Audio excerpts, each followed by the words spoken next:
Conquistador Francisco Pizarro, 1478–1541, oversaw the Spanish conquest of the Inca civilization beginning in 1532. Pizarro conquered the biggest empire in history with a small army by using his better weaponry, the Incas' weakness due to civil conflict, and the introduction of European illnesses, and these factors. Pizarro took advantage of the general dissatisfaction among native South Americans with Inca authority, conquered the Inca city of Cusco, and killed Inca monarch Atahualpa.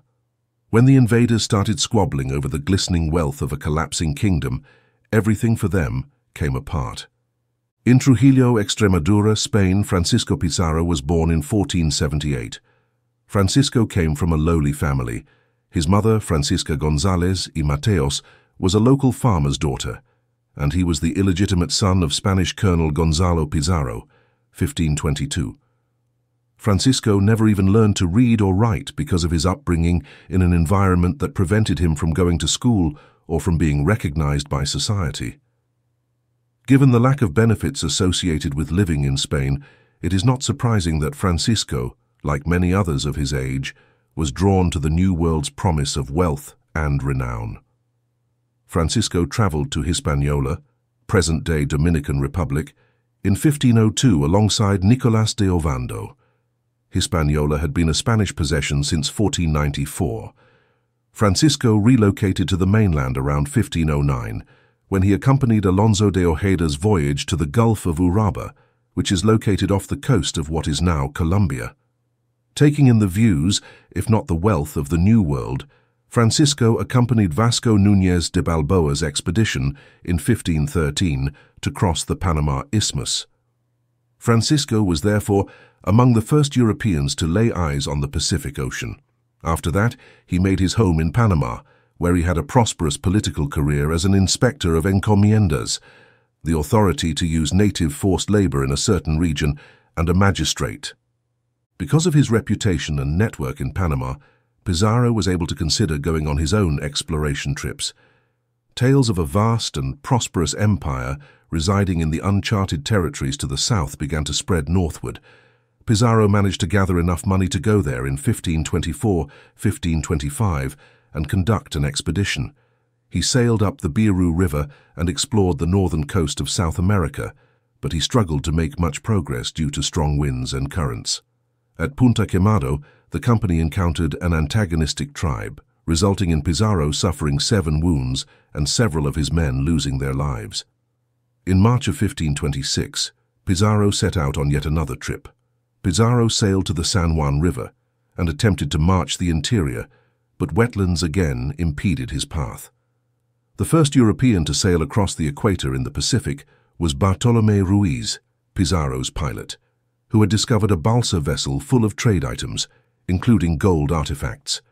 The conquistadors now had proof that wealth was within reach. All they needed to do was locate the source.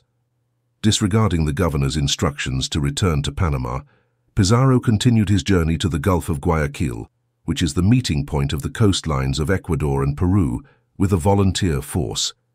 It was there that he found the busy port of Tumbes. This provided more proof of a powerful civilization and demonstrated that there was really something worthwhile to explore in South America.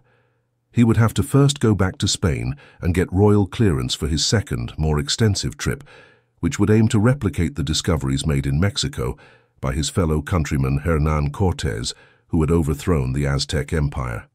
Pizarro, who was now in his 50s, would have one more chance at stardom. Pizarro was successful in showing the Spanish crown the promise of South America in July of 1529.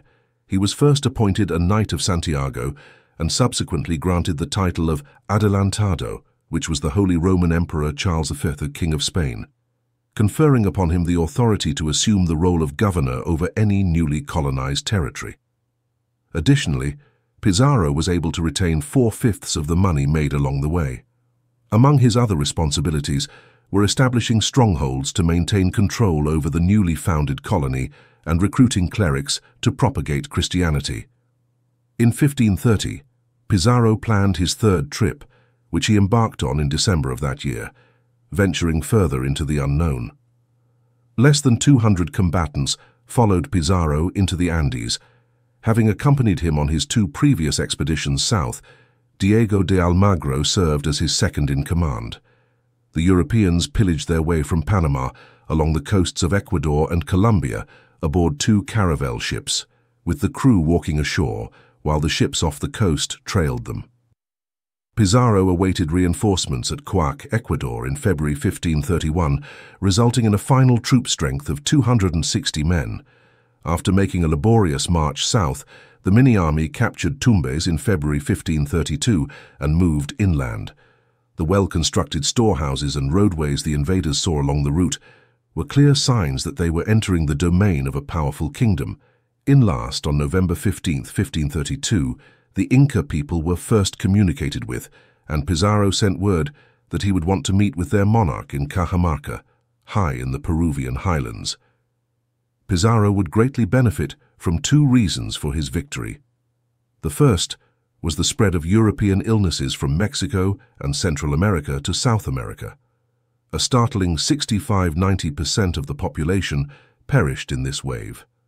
The second factor working in the conquistadors' favor was the Inca Empire's intrinsic fragility, which was brought about by the death of Huayna Capac, the Inca monarch, in 1528. Huáscar and Atahualpa, the two sons of Huayna Capac, were now engaged in a power struggle over the empire, which at the time was the biggest in the world but unbalanced, with 40,000 Incas ruling 10 million subjects. The devastating six-year civil war brought to light the difficulty the Incas had in governing a large empire of numerous subordinate peoples who were not at all happy about being under their authority. The Incas imposed their taxes, religion, and even art on conquered peoples. After winning the American Civil War, Atahualpa met Pizarro. Drinks, a horse show, and speeches marked their cordial first encounter, but the very next day Pizarro attacked Atahualpa and his 80,000-man army, making clear his vicious intentions. Gunpowder weaponry from Europe resulted in a complete victory, 7,000 Inca deaths and 0 Spanish casualties. After being taken prisoner during the conflict, Atahualpa had to provide a vast treasure trove in order to be set free. Charles V would chastise Pizarro for ordering Atahualpa's death on July 26, 1533, despite the Incas having supplied the gold and silver. Pizarro could have asserted that the execution was essential to quickly assuming control of the empire because of the Incas' complete dependence on a hierarchical form of government. In the end, steel cavalry and gunpowder proved to be too strong for the Incas' weapons and strategies, even when they resisted. The ransom paid by Atahualpa was promptly melted down and dispersed among the Spanish. 20 kilograms of gold were given to an infantryman and 41 to a cavalryman. Pizarro gave himself 7 times the amount of money given to a cavalryman, and the crown received its 1/5 as promised. After seizing Atahualpa, Diego de Almagro arrived with his army, but he and his soldiers were not awarded any of the plunder, which led to a deep-seated grudge that would eventually come back to harm Pizarro. Now Pizarro focused on the larger empire and the prospect of golden towns that were just waiting to be conquered. Sent on reconnaissance expeditions in every direction, Pizarro's brother Hernando led one of the most intriguing ones, reporting of a magnificent metropolis of gold and silver to the south. This was the Inca capital city of Cusco, with its enormous Sacsayhuaman citadel, spacious ceremonial plazas, and the revered Coricancha complex. The city served as the Inca world's administrative, religious, and physical center. Pizarro marched to Cusco with assistance from the locals who were anxious to see the Incas overthrown, and on 15th of November 1533, the city was easily captured. Everything valuable was taken from the Coricancha, including emeralds and exotic feathers, and its golden sheeting was removed. After dividing the loot among his soldiers, Pizarro was keen to locate other treasure cities. He proceeded toward the coast, leaving Cusco in the care of his brothers and an Inca puppet monarch. Since the Spanish landed on the day of the Epiphany, Pizarro called Ciudad de los Reyes, Lima, in honor of the Spanish king and the Magi from the Bible. This was done on January 18, 1535, At this point, Lima developed as the principal Spanish stronghold and eventually the viceroyalty's capital. Unsettling events that transpired throughout 1535 drove Pizarro and his lieutenant Almagro into an even more intense feud. Although Almagro was appointed lieutenant governor of Cusco by Pizarro in January 1535, the deputy had higher expectations. To make matters worse, Charles V now decreed that Pizarro and Almagro would share the new colony, with Pizarro receiving the northern half and Almagro receiving the southern half. In this arrangement, Cusco was roughly in the middle, and it was dangerously unclear just who controlled it.